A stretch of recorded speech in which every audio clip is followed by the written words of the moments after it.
It's riskier not to invest. Sure, you may lose some money investing, but you're guaranteed to lose if you don't. Growing up, I watched my immigrant family work their asses off, stuffing cash underneath the mattress because they felt that investing was gambling for rich people. And honestly, I inherited that fear. I was terrified that I'd lose everything if I touched the stock market. My aunts would literally say that's how people go broke whenever investing came onto the TV. But here's what messed me up. I realized that they were going broke anyways. Every year, that cash underneath the mattress bought less groceries, less gas, less everything. With inflation running at around 2.8%, here's what most people don't realize. If your money is just sitting in a regular checking account, you're already slowly bleeding out.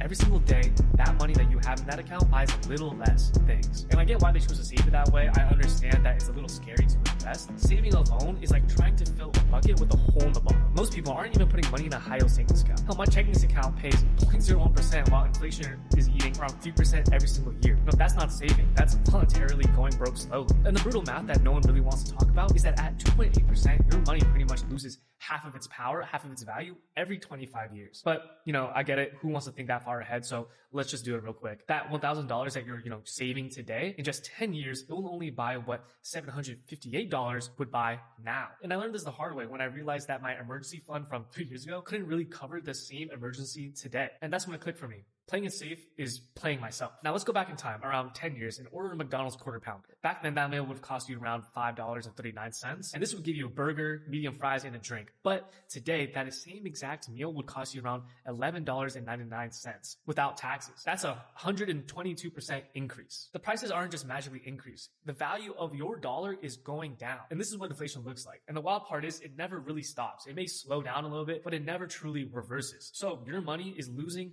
purchasing power every single day, every single year, 24/7, no days off. It's not just fast food, cars, rent, groceries, education. Everything is getting a little more expensive because your dollar is constantly becoming worth less. And that's why if your money isn't actively working for you, going up in value, you're actively losing money. And that's where investing comes in. When you invest, your money is working for you and actually growing in value, fighting against inflation. And so unlike cash just sitting in your bank account, chilling in your checkings, losing value, losing purchasing power, that invested money is actually working towards you and increasing in value. For example, let's say you bought $100 worth of Apple stock in 2015. Today, your share would be worth this much. That growth didn't just, beat inflation by 3% every single year. It crushed it and multiplied your money. This made me realize how important putting your money to work and investing really is, because if you're not investing, you're literally going broke slowly.